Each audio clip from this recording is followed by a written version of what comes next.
Hi everyone. Welcome to the Abrams Children's Books Spring 2021 preview. My name is Gabby Paez, and I'm the Children's Marketing and Publicity Assistant, and I am so excited to talk nonfiction for all ages with you.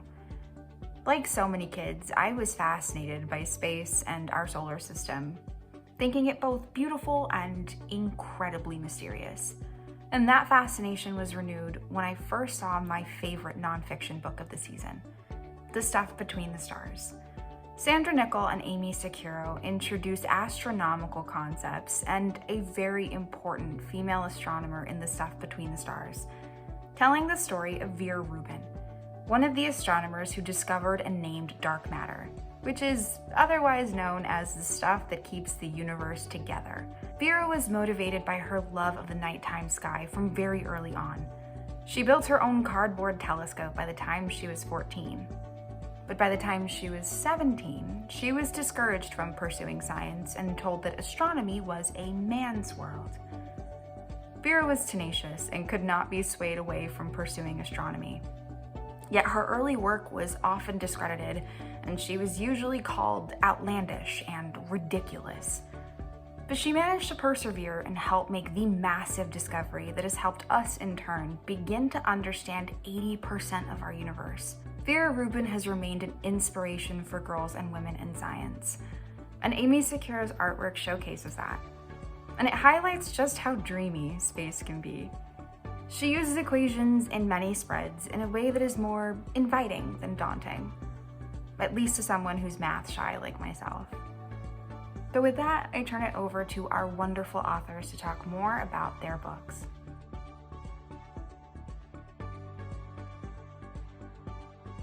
Hi there, I'm Laurie Wallmark, and I love science and math. To share my passion with children, I write picture book biographies of women in STEM. That's science, technology, engineering, and math. My latest book, Codebreaker Spy Hunter, illustrated by Brooke. The book tells the exciting story of how a cryptographer helped capture rum runners and break up Nazi spy rings. The back matter shows kids how they can crack the code and exchange secret messages with their friends. Scattered throughout the book's illustrations are hidden messages for kids to find and decode. For those who want to learn more, the back matter also includes a description of how codes and ciphers work, as well as information about cryptography today. Kids will learn how to keep their information safe, whether shopping online, surfing the web, or simply texting. I learned a lot and had a great deal of fun writing Codebreaker Spy Hunter. I think kids will also learn a lot and have a great deal of fun reading Codebreaker Spy Hunter.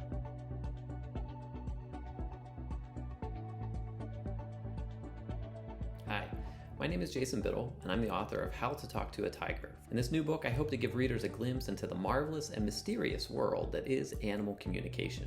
Did you know, for instance, that when a firefly lights up its butt on a summer eve, it's sending information to other fireflies nearby that it's single and ready to mingle? Or that the rattlesnake's rat-a-tat-tat tail is a deadly serious message by maraca that tells predators to beware? Or how about skunks? Their telltale black and white stripes are silent signposts that tell everyone to stay away or get sprayed, and they convey that message without whispering a sound. You see, animals use all sorts of methods to communicate with each other. Toadfish sing below the waves. Bats communicate at frequencies high above human hearing. And elephants send signals through the ground that are so low and so rumbly, they're best recorded on the seismographs scientists use to detect earthquakes. By the way, if you're wondering how an elephant can hear a message in the ground, well, get this. They have special sensors that turn their feet into walking radar dishes. Of course, you don't have to go to sub-Saharan Africa to witness animals trading messages. If you know what to look for, a trip to the dog park can be a safari in itself.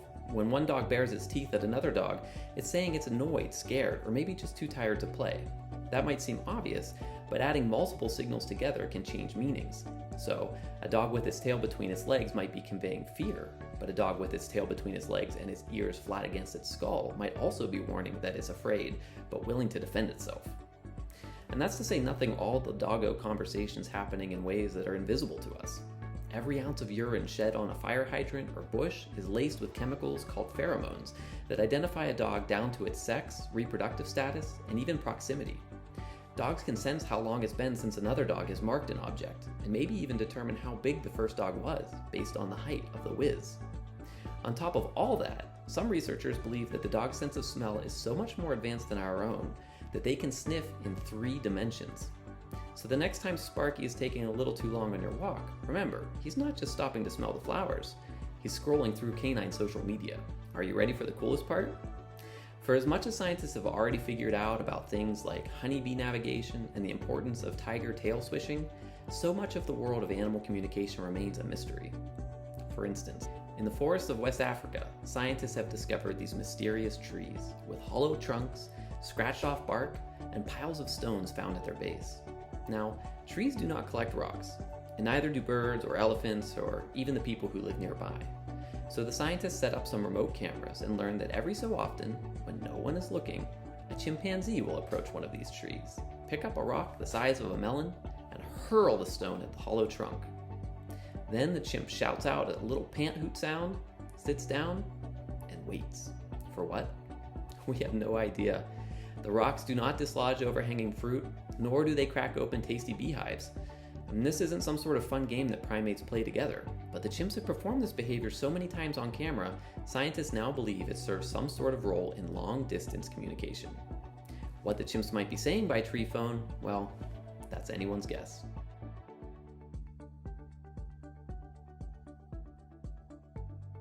My name is Evan Turk, and I am the illustrator of The People's Painter, How Ben Shahn Fought for Justice with Art, written by Cynthia Levinson.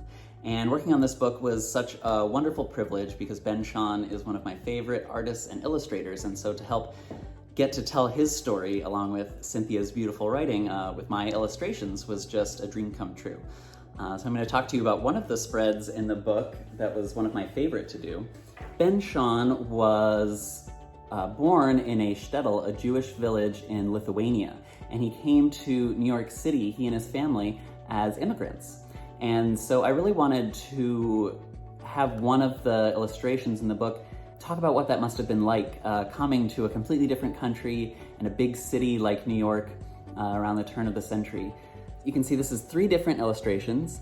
Here in the first one, we can see that ship arriving with all the little people getting off at that red roofed building, which is Ellis Island, which is where most of the European immigrants came into New York at that time. You can see the different buildings that would have been there. The skyline looks a little different now. There was no Empire State Building back then. So those are the smaller skyscrapers that would have been there. And one of the things I love about Ben Shahn's artwork is how he really uses bold shapes and exaggeration to help tell his stories. So I wanted to do that in the illustrations. And here you can see the color scheme is pretty much all blue and yellow. And I use those 2 colors throughout the book to signify Ben and his family and that feeling of togetherness. So what's happening here is that Ben and his siblings and his mother came to New York after they had been separated from Ben's father. He went there ahead of them, and so they were waiting and hoping that they would be able to reunite with him once they got to New York. So you can see here in this middle panel, very, very tiny, you can see Ben's mother and all the siblings huddled together in this big mass of people coming through the doors at Ellis Island under the American flag. And what it must have felt like to be among all these other people becoming citizens of a new country. This middle part is actually based off of a painting that Ben Shahn did, a mural that gets talked about later on in the book, so I'll show you that in a sec. And so here we see Ben and his family and his father all reuniting. So I really wanted this series of illustrations to show kind of the dream of America. So it looks like it's all glittering and gold here in the first panel, then kind of the reality of it and the difficulty of being an immigrant and how scary and overwhelming it must have been. And then here that unity, that feeling of family once they're all together again. And so you see that they're all kind of forming one shape together as they hug and reunite. So I really wanted that feeling of togetherness and kind of the beauty of that experience. And so that central panel of all the immigrants arriving in Ellis Island also makes an appearance later in the book in a recreation of one of Ben Shahn's murals. So you can see here is that similar shape looking down into Ellis Island with the immigrants arriving and that American flag. And so he depicted this very scene of immigrants coming to America in this mural that he did that talked about Jewish immigration and the building of community. So I wanted to echo his own art in the illustrations that I did for the book, especially since you see it later on when he does paint this mural in the book.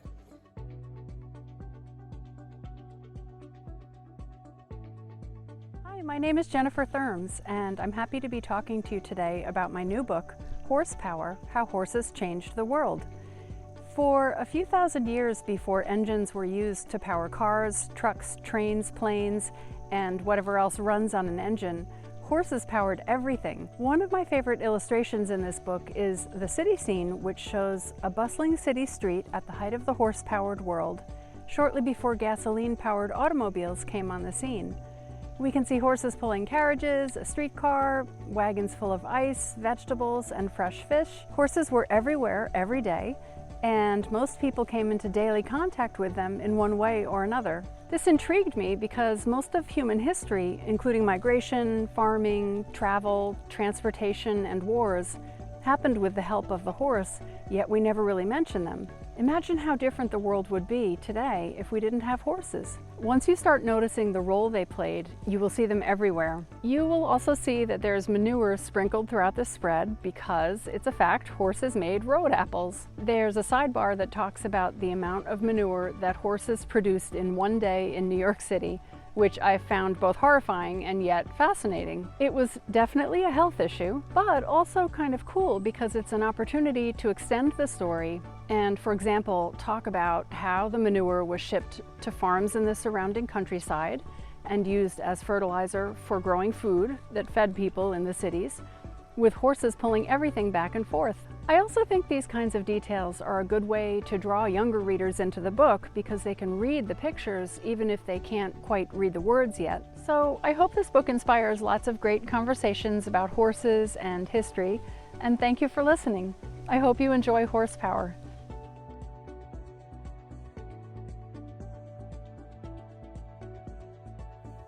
We're in the middle of a pandemic. A nasty virus has sickened millions and killed hundreds of thousands of people. Businesses, schools, institutions have all had to close. Now we live in a world of masks and social distancing, and the world holds its breath, waiting for a vaccine to take all this bad stuff away.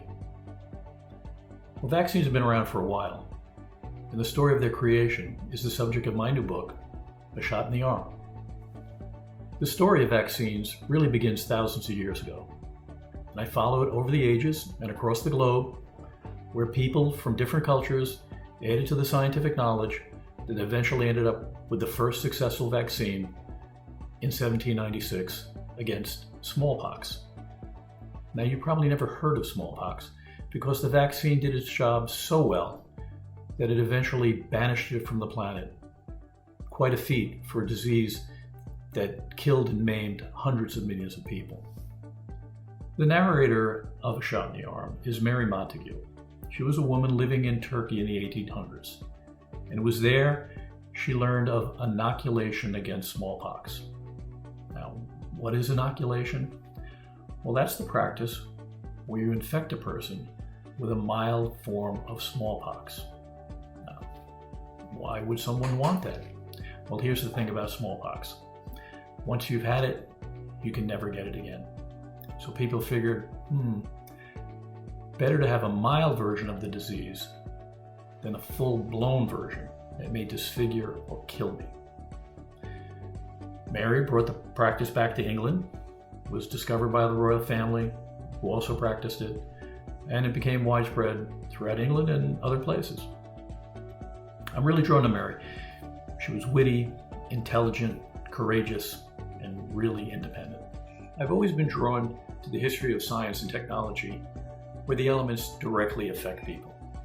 And vaccines have directly affected people. You know, there have been many vaccines after the smallpox vaccine, and they've contributed to the health of mankind, along with clean water, sanitation. Vaccines have saved hundreds of millions of people. Anyway, its story is a fascinating one, and I hope you'll enjoy A Shot in the Arm. In the meantime, we all wait for a COVID vaccine. So stay safe.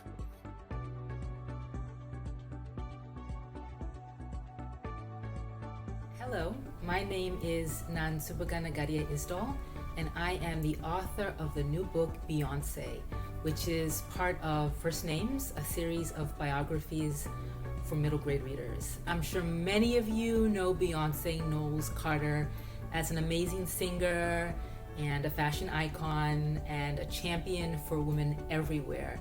And in this book, we do follow Beyonce on her path as she has her first case of stage fright at the age of 7, singing and dancing with her younger sister Solange, through her rise as the lead singer of Destiny's Child, and finally as she sort of emerges as this cultural icon. And while there were a number of things that struck me while I was doing research for the book, for example, her amazing work ethic, she works really hard, puts in a lot of hours, how she balances her need for privacy with her role as a very public figure, her deep desire to support other women. The thing that struck me the most, and something that I think is lesser known, is just how strategic she's been at creating a creative platform for herself, so that she basically, in her late 30s, has the autonomy to make the art that she wants to make. She started her own entertainment company in her late 20s, and slowly, through music and movies and fashion, she's expanded her artistry and her influence. And you can really see this expansion with her last few albums, Lemonade and Homecoming. And I think she's now at a point where her creative agency is the driving force in her career, as opposed to her vocal talent or her dancing, which of course, both of which she can do very well. But I think she's really used her latest albums as an entry point and to elevate conversations about what it means to be a Black woman in America in a time when cultural conversations around race have been very difficult. She's talked about gender, race, class, I think in a very effective way through her art. And because she occupies so much cultural space, she's brought to the fore issues that young people, and young girls especially, can explore, I think, in a less fraught way. But ultimately, and at the end of the day, I truly do believe her message is one of love and acceptance and inclusivity, certainly expression for all people. And I think that's a worthy message for all kids. So I hope young people everywhere enjoy the book and the story of how Beyonce has woven together an amazing creative career, sort of as the mistress of her own destiny. It was an honor to try to capture the life of someone still living, and I hope her story resonates. Thank you very much.